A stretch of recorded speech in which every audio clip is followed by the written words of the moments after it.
నమస్కారం. బీఆర్కే భక్తి ఛానల్కి స్వాగతం. నేను మానస. ఈరోజు మనతో పాటు ఉన్నారు ప్రముఖ ఆధ్యాత్మికవేత్త, జ్యోతిష పండితులు బ్రహ్మశ్రీ దేవులపల్లి బాలచందర్ శర్మ గురువుగారు ఉన్నారు. గురువుగారిని అడిగి విశ్వవసునామ సంవత్సరంలో 12 రాశుల వారికి ఎలా ఉండబోతుంది, వాళ్ళు ఎలాంటి పరిహారాలు చేసుకోవాలో గురువుగారిని అడిగి తెలుసుకుందాం. నమస్కారం గురువుగారు. నమస్కారం. విశ్వవసునామ సంవత్సరంలో అందరికీ ఎలా ఉండబోతుందో తెలియజేయండి గురువుగారు. శ్రీమాత్రే నమః. శ్రీ గురుభ్యో నమః. విశ్వవసునామ సంవత్సరంలో మనం 12 రాసుల వారికే కాకుండా అన్ని వర్గాల వారికి సంబంధించి ముఖ్యంగా మన అందరి యొక్క వాడుక భాషలో చెప్పాలంటే మనందరికీ ఎలా అయితే పంచాంగం వర్తిస్తుందో దేశ కాలమానానికి కూడా మనకి పంచాంగము అనేది ఉంటుంది. పంచాంగము అంటే తిథి, వార, నక్షత్ర, యోగ, కరణం. కాబట్టి ఒక్కొక్క ప్రాంతానికి ఒక్కొక్క విధమైనటువంటి వాతావరణం ఉంటుంది. దానికి తగినట్టుగా అక్కడ ఏం జరగబోతున్నాయి అనేటువంటిది పంచాంగం చెబుతుంది. ఉదాహరణకు మనకు ఎప్పుడో అమావాస్య రాబోతుంది, ఎప్పుడో పౌర్ణమి రాబోతుంది, ఎప్పుడు గ్రహణం రాబోతుంది అనేటువంటి విషయం కూడా మనకి ఈ యొక్క పంచాంగంలో నిక్షిప్తం చేయబడి ఉంటుంది. అలా ఈ యొక్క విశ్వవసునామ సంవత్సరంలో సాధారణంగా వర్షానికి సంబంధించిన విషయానికి వస్తుంది. ఎందుకంటే అందరూ కూడా వర్షపాతం సుగమంగా ఉంటే, వర్షం బాగా ఉంటేనే మనం పాడి పంట వ్యవస్థ అద్భుతంగా ఉంటుంది, రేట్లన్నీ కూడా కాస్త అనుకూలంగా ఉంటాయి. ఈ సంవత్సరం వర్షానికి సంబంధించి కొన్ని సందర్భాల్లో మనకి అధిక వృష్టి అని అంటారు కదా, అనుకోని వర్షాలు, అనుకోని కాలంలో వర్షం పడడం లాంటివి జరుగుతాయి. మిగిలిన కాలం అంతా కూడా వర్షం సమయానికి సానుకూలంగా ఉంటుంది. ఈసారి ఎండలు కాస్త అధికంగా ఉండే అవకాశం ఉంది. అలాగే పంటలకు సంబంధించిన విషయంలో చాలామంది అత్యాశకు వెళ్తే మన పంట ఎప్పుడు కోతలు కోయాలో అప్పుడు కోసేసి దిగుమతి చేసుకోవడం వల్ల నష్టం రాదు. ఇంకా పక్కన వాడి ఖాతా బాగా ఉంది, నాది ఇంకా పెరిగితే బాగుంటుంది అని కనుక ఆశపడితే ఆ పరంగా ఆ సమయంలో అనుకోకుండా వర్షం పడడం వల్ల ఇబ్బంది పడేటువంటి అవకాశం ఉంది. గురువుగారు, విశ్వవసునామ సంవత్సరంలో కర్కాటక రాశి వారికి ఎలా ఉండబోతుంది, వాళ్ళు ఎలాంటి పరిహారం చేసుకుంటే మంచిదంటారు గురువుగారు? శ్రీమాత్రే నమః. శ్రీ గురుభ్యో నమః. కర్కాటక రాశి వారికి సంబంధించి విశ్వవసునామ సంవత్సరంలో ఎలా ఉంది, వారికి ఆదాయం ఏంటి, వ్యయం ఏంటి అనే విషయాన్ని ఇప్పుడు మనం తెలుసుకుందాం. కర్కాటక రాశి వారికి సంబంధించి ఆదాయం 8, వ్యయం 2, రాజ్యపూజ్యం 7, అవమానం 3. సాధారణంగా కర్కాటక రాశి వారికి సంబంధించి ఆరోగ్య సమస్యలు అధికంగా ఉండేటువంటి అవకాశం ఉంది. విదేశీ ప్రయాణాలు అనుకూలిస్తాయి. న్యాయపరమైనటువంటి విషయాల్లో లాభంగా ఉంది.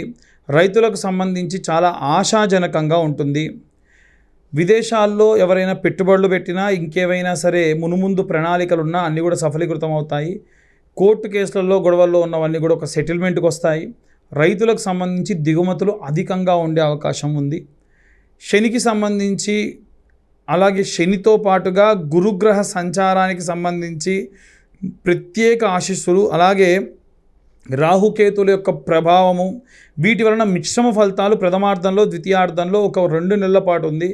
శారీరక మానసికమైనటువంటి ఒత్తిడి, అలాగే ఉపశమనము కోసం ఎదురు చూడటము, ఎప్పుడెప్పుడు రిలీఫ్ అవుతామా, కాస్త ప్రశాంతంగా ఉండాలి అనేటువంటి ధోరణితో ఉండడము, అలాగే ప్రారంభ దశలో కుజుడికి సంబంధించినటువంటి ప్రభావము, అలాగే శని కుంభం నుంచి మీనంలోకి ప్రయాణం చేసినప్పుడు ఈ యొక్క శని దోషాల నుండి విముక్తి పొందే అవకాశం అధికంగా ఉంది. ఈ రాశి వారికి శని అష్టమ స్థానంలో సంచారం చేసే సమయంలో కొన్ని సమస్యలు ఎదురవుతాయి. అంటే మనకు అష్టమ శని అంటారు కదా, ఆ సంబంధితమైనటువంటివి వీరికి మనకు ప్రథమార్థంలో కనిపిస్తూ ఉంది. అలాగే ఈ రాశి వారికి 7.5 నుండి విముక్తి కూడా జరిగేటువంటి సమయం అదే. ఈ సమయంలో కష్టానికి తగినటువంటి ప్రతిఫలము. శని వెళ్ళేటప్పుడు ఏం చేస్తాడంటే చేయి గట్టిగా పట్టుకొని వదలకుండా, నొప్పి లేస్తుంది అన్నప్పుడు వదిలేశారనుకోండి, ఏమవుతుంది? కాస్త ప్రశాంతంగా ఉంటుంది. అలాంటి ప్రశాంతత పొందేటువంటి సమయం అని చెప్పొచ్చు. గురుగ్రహ ప్రభావం వలన వీరికి ఉద్యోగంలో ప్రమోషన్లు రావచ్చు. అలాగే సమస్యలు, ఉద్యోగంలో ఉండేటువంటి ఎన్నో రకాలైనటువంటి సమస్యల నుంచి పరిష్కారం కూడా పొందొచ్చు. గతం కంటే కూడా చాలా చాలా ప్రశాంతంగా ఉన్నాము అనుకునేటువంటి ధోరణి ఉంటుంది. ఈ రాశి వారికి శని ఎప్పుడైతే 9వ స్థానంలోకి ప్రవేశిస్తారో, నేను ఇప్పుడు చెప్పేటువంటిది గురుగ్రహం యొక్క గమనం అనేటువంటిది జరుగుతున్నప్పుడు ఆ గ్రహం వారికి ఈ పరమైనటువంటి జరిగే అవకాశం ఉంది. ఈ రాశి వారికి శని కంటక ప్రభావం వలన, అంటే చూసి చూడనట్టుగా ఉండడం వలన కాస్త చేసేటువంటి ప్రతి పనిలో ఆర్థికపరమైనటువంటి లాభం కలుగుతుంది. ఉద్యోగస్తులకైతే జీతం పెరగవచ్చు, ప్రమోషన్స్ రావు. అలాగే ఎవరైతే ఈ యొక్క రాశి వారికి సంబంధించి ఏవైనా గతంలో రావాల్సిన డబ్బు కానీ బకాయిలు కానీ అవి కూడా సమయానికి రావచ్చు.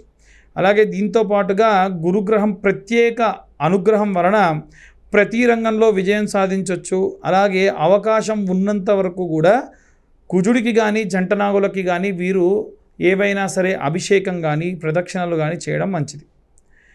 వ్యాపార రంగంలో కొందరు వ్యక్తుల సహాయంతో పెద్ద ఆర్డర్లు తీసుకునే అవకాశం ఉంది, పెద్ద పెద్ద ప్రాజెక్టులకు పనిచేసే అవకాశం ఉంది. అలాగే దీంతో పాటుగా కొత్త వ్యాపారం ప్రారంభించేటువంటి అవకాశం కూడా ఉంది.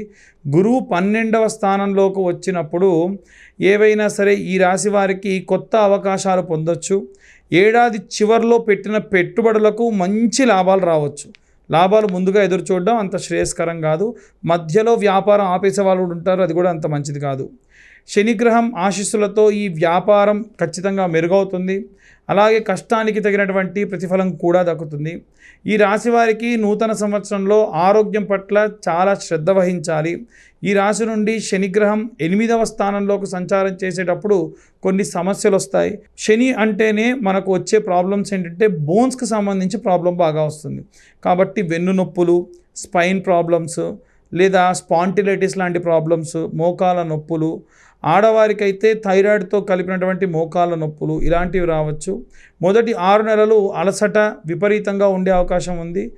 గురుగ్రహం మే నెలలో తర్వాతకి 12వ స్థానంలో సంచరించడం వలన ఆరోగ్యం కాస్త మెరుగయ్యే అవకాశం ఉంది.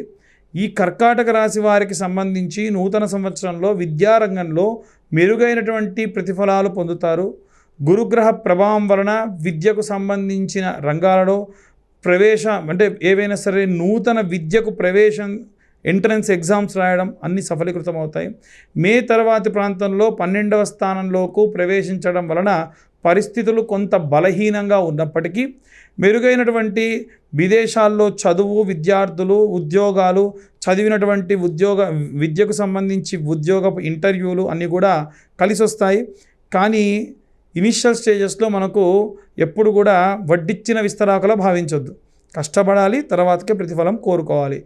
అలాగే కేతువు 2వ స్థానంలో సంచరించడం వలన వీరికి వచ్చిందే ఉద్యోగం, చిన్న ఉద్యోగం, అప్పుడే సెలెక్ట్ అయ్యారా, వెళ్ళి రాగానే ఇంట్లో చికాకులు, గొడవలు ఈ రకంగా ఉంటే ఎలా ఉంటుంది? అలాంటి ఇబ్బందులు పడవచ్చు. కర్కాటక రాశి వారికి సంబంధించి వైవాహిక జీవితంలో చాలా సంతోషంగా ఉంటారు. ప్రేమ వివాహం చేసుకునే వారికి సంబంధించిన విషయంలో కూడా కాస్త అనుకూలంగా ఉంటుంది. ప్రేమ వివాహానికి సంబంధించి ప్రయత్నాలు కూడా సఫలీకృతం అవుతాయి. అయితే వైవాహిక జీవితం అంటే ఇద్దరు మనుషులకే కాకుండా ఇద్దరు కుటుంబాలకు సంబంధించిన విషయము కాబట్టి ఇప్పుడు మేము లవ్ చేసేసుకున్నాం, పెళ్లి చేసేసుకుంటాం అని చెప్పి వెళ్ళకుండా జాతకాలు పరిశీలించుకొని ఒకవేళ జాతకంలో ఏమైనా లోపములు ఉంటే, అంటే కలత్ర దోషం ఉంది, మాంగళ్య దోషం ఉంటే దానికి సంబంధించి పరిహారాలు చేసుకుంటే మళ్ళీ డైవర్స్ చేసుకోవడం అనేటువంటివి ఉండవు. అప్పుడు హ్యాపీగా ఉంటారు. లేకుంటే ఇంత కష్టపడి చేసుకుంటే ఏమంటారంటే వీడి నిర్ణయాలు ఎప్పుడు ఇంతే, ఈమె నిర్ణయాలు ఎప్పుడు ఇంతే, తీసుకుంటే మొత్తం అంత నష్టమే, అసలు వీరికి సరైనటువంటి ఆలోచన విధానం లేదు అంటారా? అలాంటివి అనకుండా ఉండాలి అని అంటే ముందుగా జాతకాలు పరిశీలించుకొని ఏమైనా దోషములు ఉంటే వాటికి సంబంధించి పూజ ఏముందండి, జ్వరం వచ్చింది టాబ్లెట్ తీసుకుంటారు. ఉదాహరణకు లవ్ మ్యారేజ్ చేసుకున్నారు, షుగర్ అటాక్ అయిందనుకోండి పెళ్ళికి ముందే, చేసుకోరా? కాబట్టి జాతకాలు కుదరని పక్షంలో కూడా మనకు ఎన్నో రకాలైన రెమెడీస్ ఉన్నాయి. కాబట్టి వాటిలో ఏదైనా సరే రెమెడీ చేసుకొని వివాహం చేసుకోవడం మంచిది. ఇవి ఈ యొక్క రాశి వారికి సంబంధించినంత వరకు కూడా ఫలితములు, అలాగే పరిహారములు. ఓకే గురువు గారు, కర్కాటక రాశి వారి గురించి, కర్కాటక రాశి వారు చేయాల్సిన పరిహారం గురించి చాలా చక్కగా వివరించారు. ధన్యవాదాలు.